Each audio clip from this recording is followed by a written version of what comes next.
Garrett Hale thrived on power, control, and predictability. Surprises were an alien concept in his meticulously ordered world until the sudden appearance of two identical 6-year-old girls, their wide blue eyes fixed on him. "Sir, we're lost," one announced, her twin nodding in agreement. "And we were looking for you."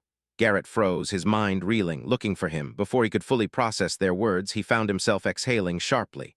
"All right," he muttered. "Let's figure this out." Garrett Hale moved with brisk efficiency down the sidewalk, his gaze fixed ahead as he consulted his watch.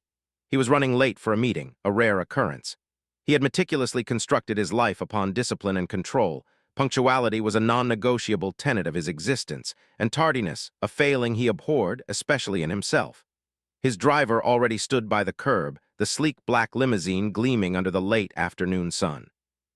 Just as he reached for the car's door handle, a small voice interjected, "Sir." Garrett turned sharply, a frown creasing his brow. A few feet away stood two little girls, no older than 6. Identical dark curls framed their small faces, and their striking blue eyes, an unmistakable match to his own, regarded him with a mixture of uncertainty and determination. Instinctively, he scanned the vicinity, searching for a frantic parent or guardian, but the sidewalk was largely deserted. The girls were alone. "Are you lost?" he inquired, his voice even. One hesitated, biting her lip before shaking her head. The other, appearing slightly more confident, took a step forward. "We were looking for you." Garrett stiffened, his grip on the car door tightening. This was not the response he anticipated. "You were looking for me?" he repeated, his voice carefully measured. Both girls nodded in unison. A peculiar disquiet settled in Garrett's chest. Children didn't typically seek out corporate CEOs. Something felt distinctly amiss. "Where are your parents?" he pressed. The bolder twin paused for a fraction of a second before replying, "At home." Garrett narrowed his eyes. "Do they know you're here?" This time the answer was less prompt. The quieter twin shifted, her fingers tightening around the strap of her small backpack. The subtle guilt clouding her features was telling. "No," she admitted softly. Garrett exhaled slowly, his gaze shifting between the two. They didn't appear frightened, which only amplified the peculiarity of the situation. If they weren't lost and their parents were unaware of their whereabouts, then why had they come? "And why exactly were you looking for me?" he asked, crossing his arms. The girls exchanged a glance. The more talkative one retrieved something from her backpack and held it out to him, a worn photograph. Garrett accepted it, his breath hitching as his eyes fell upon the image. It depicted a younger version of himself, dressed in a casual button-down shirt, standing beside a woman with soft brown eyes and dark curls.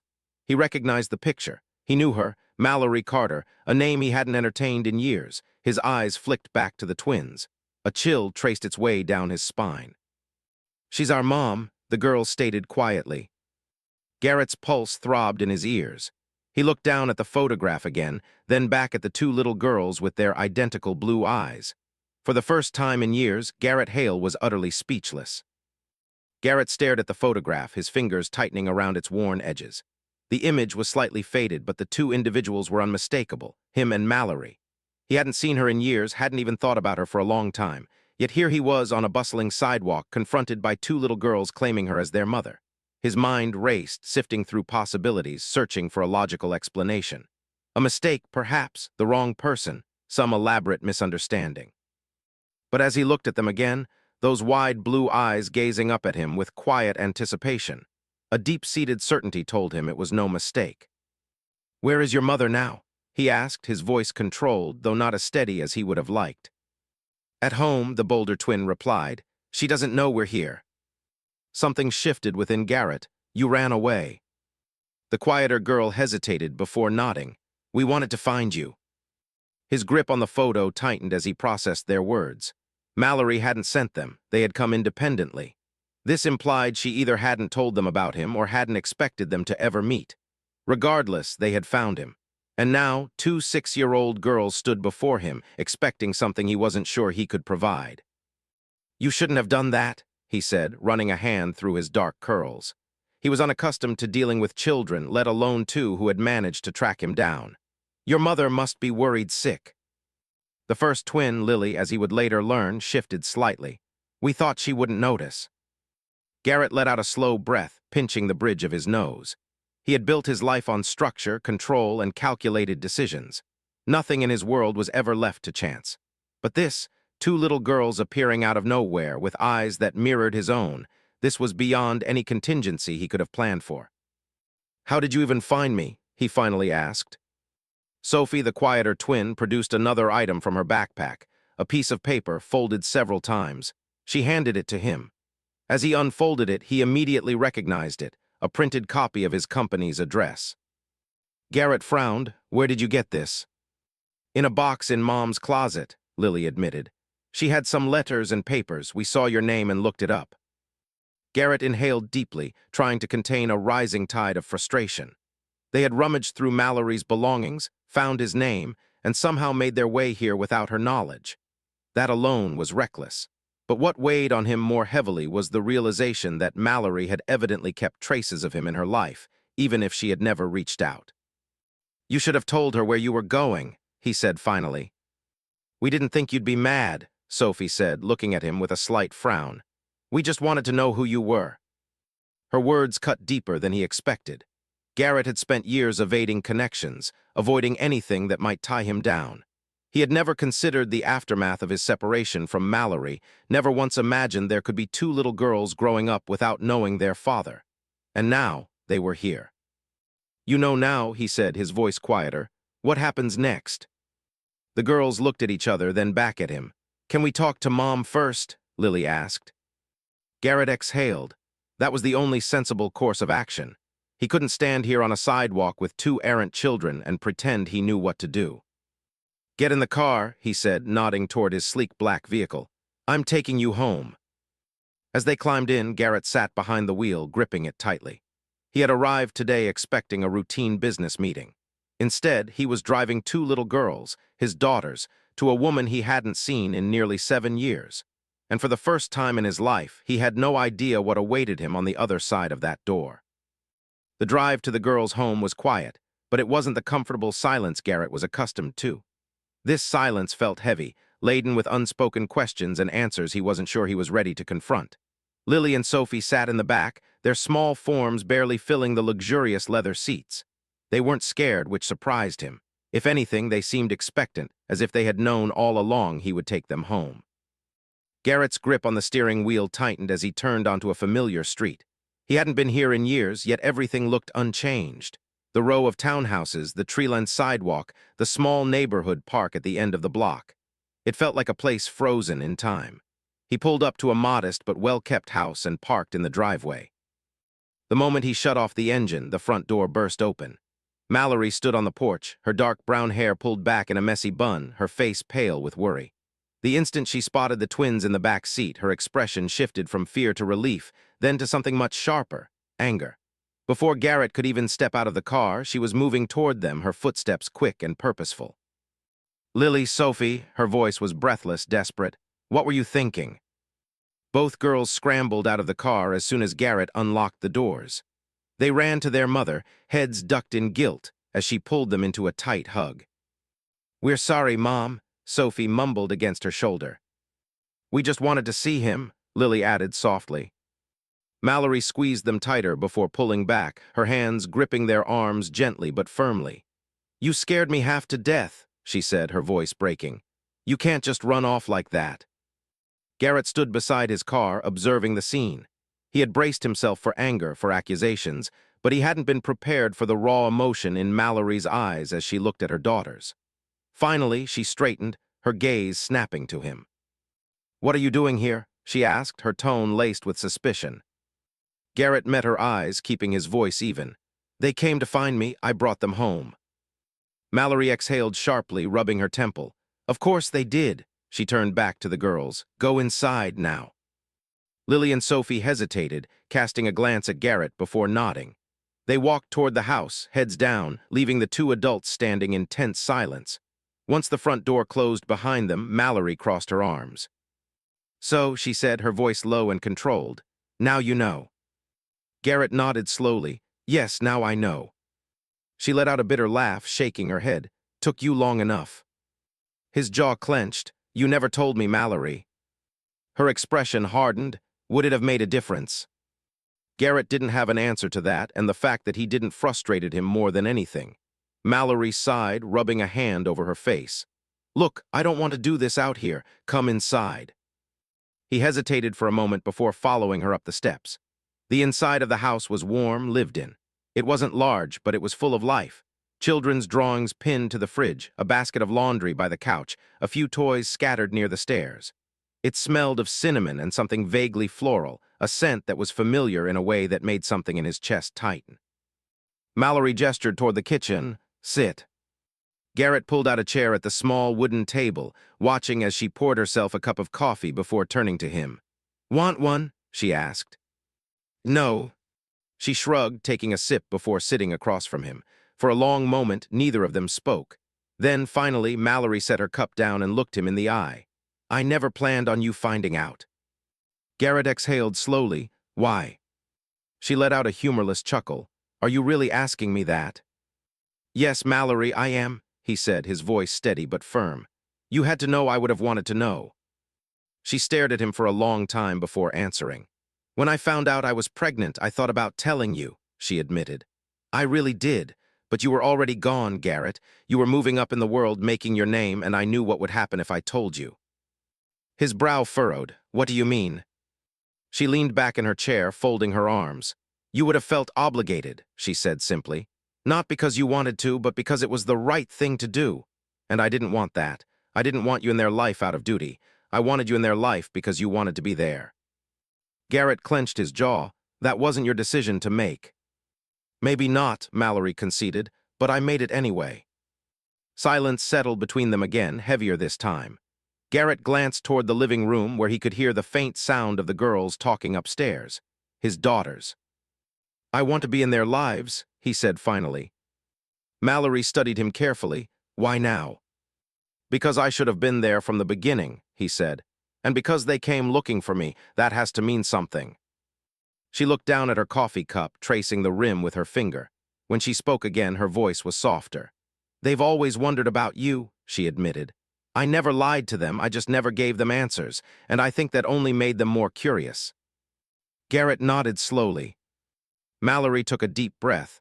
All right, she said. If you really want to be in their lives, then prove it. His gaze sharpened. How? She gave him a small, tired smile. Show up. It was the simplest challenge, yet somehow it felt like the hardest one. Garrett had spent years showing up for meetings, for business deals, for contracts worth millions. But this was different. This time he wasn't just proving himself to a boardroom, he was proving himself to them. The drive back to his penthouse was quiet, but Garrett's mind was anything but. He gripped the steering wheel tightly, his jaw clenched as he replayed Mallory's words. She had kept them from him, his daughters. The anger he had felt in her kitchen still lingered, simmering just below the surface. But beneath it, there was something else, something deeper. Guilt. Because no matter how much he wanted to be furious with Mallory, he couldn't ignore the truth. She had been right about one thing. Back then, he wouldn't have known what to do. He had been too focused on his career, too obsessed with proving himself in the corporate world. If she had told him, would he have made the right choice? He didn't know, and that uncertainty was worse than the anger. When he finally pulled into the underground parking garage of his building, he let out a slow breath, trying to clear his thoughts. He stepped out of the car and headed straight for the elevator, barely acknowledging the doorman who greeted him. His penthouse was just as he had left it, pristine, silent, untouched. The floor-to-ceiling windows framed the city skyline, the twinkling lights of skyscrapers stretching endlessly beyond the glass. It was the kind of view people dreamed of, but right now, it just felt empty. He walked toward the bar and poured himself a glass of whiskey, taking a slow sip as he stared out at the city. His mind drifted back to earlier that evening. The way Lily and Sophie had looked at him when they asked who he was, the way they had clung to Mallory when they realized she was upset. They weren't just two random children, they were his daughters. The thought sent a strange, unfamiliar sensation through him. It was different from business, from deals, from anything he had ever handled before. It wasn't something he could strategize his way through. He had spent years making decisions that shaped entire industries, but he had never made a decision as important as this. Could he do this? Would they even want him to? The sharp buzz of his phone pulled him from his thoughts. He glanced down at the screen. Mallory. He hesitated for only a second before answering. Yeah. There was a pause on the other end before she spoke. The girls won't stop talking about you. Garrett exhaled, running a hand through his curls. Is that a good thing? Mallory let out a soft laugh, though there was an undercurrent of weariness. I don't know yet. Silence stretched between them. Finally, she sighed. Look, I know today was a lot for all of us, but if you're serious about being in their lives, I need to know that you're really going to be there. Not just today, not just when it's convenient. Garrett leaned against the counter, staring at the dark liquid in his glass. I meant what I said, he replied. I want to be there. There was another pause, then a quieter voice. Then prove it. Garrett frowned slightly. How? Come back tomorrow, Mallory said simply. Spend time with them, get to know them. He inhaled slowly, then nodded, even though she couldn't see it. Okay.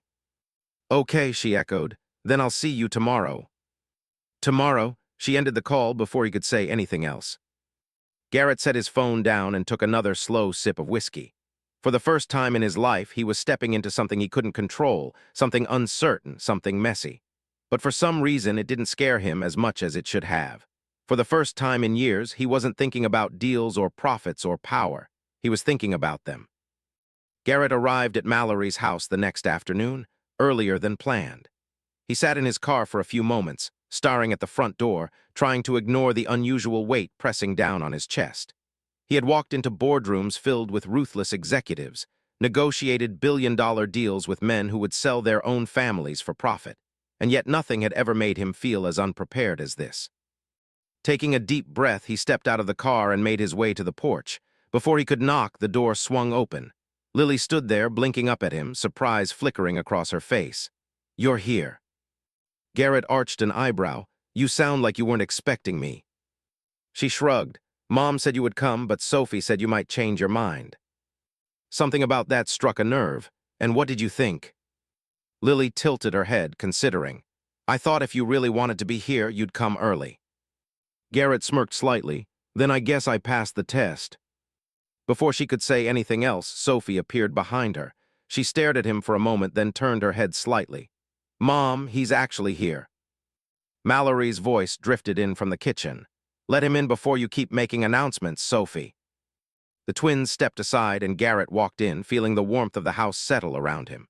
The smell of something sweet, like cinnamon and vanilla, lingered in the air. The living room was tidy but lived in, filled with small details that made it feel like a home. Picture frames on the shelves, a blanket draped over the couch, a few scattered toys near the staircase. It was nothing like the cold, minimalist penthouse he returned to every night. Mallory emerged from the kitchen, wiping her hands on a dish towel. She glanced at the clock before giving him an approving look. You're early. Garrett shrugged. Lily said that was the only way to prove I wanted to be here. Mallory smiled faintly, shaking her head. They're tougher than they look. Lily grinned. We get it from Mom. Mallory rolled her eyes. All right, enough ganging up on him. You two go get your coats, we're going out. Garrett raised an eyebrow. We are. Mallory nodded. I figured if you're serious about getting to know them, sitting awkwardly in my living room isn't the best way to do it. He couldn't argue with that. A few minutes later, they were in his car heading toward the park. The girls chattered in the back seat, sometimes to him, sometimes to each other, filling the silence in a way that was surprisingly comfortable. So you're rich? Sophie asked suddenly. Garrett glanced at her through the rearview mirror. Something like that. Lily leaned forward slightly. How rich? Mallory sighed. Girls. What? Lily said innocently. It's a fair question. Garrett smirked. Rich enough. Sophie squinted at him. Like rich enough to have a pet tiger. Garrett chuckled. Why would I need a tiger? Lily shrugged. Because you're a CEO. CEOs do weird things sometimes. Mallory groaned. Please don't assume every CEO is a lunatic. Sophie crossed her arms. Then what's the point of being rich if you don't have something cool? Garrett thought for a moment. I have a plane. The twins exchanged wide-eyed glances. You have a plane? Lily asked. Garrett nodded. And a helicopter. Sophie's mouth dropped open. Can we ride in it? Mallory turned in her seat. Absolutely not. Garrett smirked. Maybe someday. The twins whispered excitedly to each other as Mallory shot him a warning glare. He just shrugged, amused by how quickly they had latched onto the idea. At the park, the girls ran ahead, their laughter filling the crisp autumn air. Garrett stood beside Mallory, watching them climb onto the swings. They like you, she said after a moment. Garrett glanced at her. Yeah. Mallory nodded. But they don't trust easily. If you're going to be in their lives, don't make promises you can't keep. Garrett's jaw tightened. I don't break promises. Mallory studied him as if trying to decide if she could believe that. After a long pause, she nodded. Good. They stood in silence, watching as Sophie leaped off the swing with a triumphant laugh, followed quickly by Lily. For the first time in years, Garrett felt something shift inside him, and for once he wasn't afraid of it. The days that followed were unlike anything Garrett had experienced.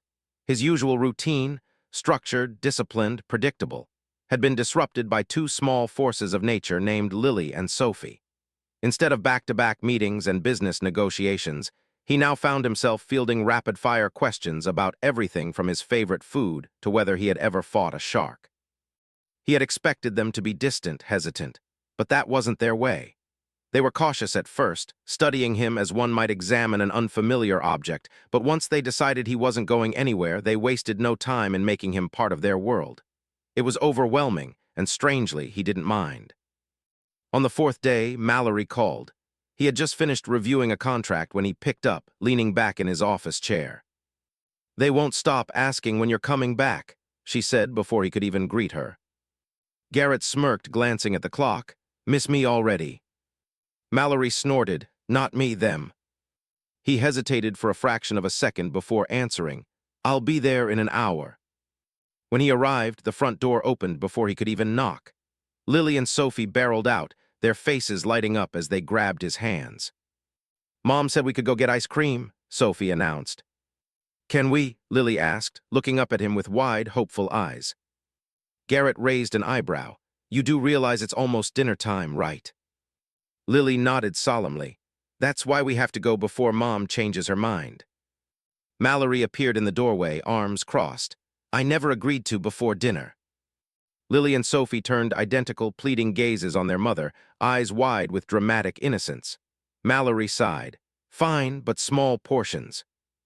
The girls cheered as Garrett led them to the car. The drive was filled with endless chatter, Lily and Sophie debating the merits of various ice cream flavors. Chocolate is obviously the best, Lily declared. That's so basic, Sophie argued. Mint chocolate chip is better. Garrett smirked. You know, I'm more of a vanilla guy myself. Both girls gasped in exaggerated horror.